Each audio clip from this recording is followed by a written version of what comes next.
પહેલા મોટા સમાચાર, જયંત ચૌધરી આખરે એમની પાર્ટી એનડીએમાં સામેલ થઈ ચૂકી છે. નિશ્ચિત હતું કે જયંત ચૌધરી એનડીએમાં સામેલ થશે એમની પાર્ટી. અને જ્યારે ભારત રત્નના એવોર્ડનું એનાયત થયું એ વખતે જયંત ચૌધરીને પૂછવામાં આવ્યું હતું કે એનડીએની અંદર તમે સામેલ થશો કે કેમ, તો એમનો જવાબ હતો કે ના પાડવા માટેનું મારી પાસે તમને કોઈ કારણ દેખાય છે ખરું? કૃષ્ણા મારી સાથે છે. કૃષ્ણા, જે વાતો હતી, કદાચ અટકળો તો નહીં કહીએ પણ એને આપણે જે શક્યતાઓ જોવાઈ રહી હતી એ હવે સાચી પડતી દેખાય છે. આધિકારિક જાહેરાત થઈ છે.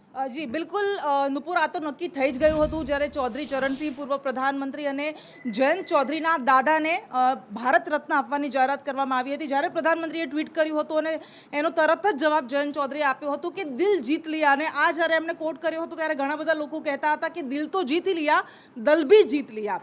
અને ત્યારે જે ખબર પડી ગઈ હતી કે હવે જયંત ચૌધરી એમાં જવાના છે, અને એના પહેલાં જ ખબર લગાવવામાં આવતું હતું કે જે શરતો હતી મૂકવામાં આવી હતી જયંત ચૌધરી સમક્ષ, એમાંની એક શરત આ હતી કે ચૌધરી ચરણસિંહને ભારત રત્ન આપવામાં આવે, કારણ કે ઘણા વર્ષોથી આ માંગ એમના તરફથી કરવામાં આવી રહી હતી.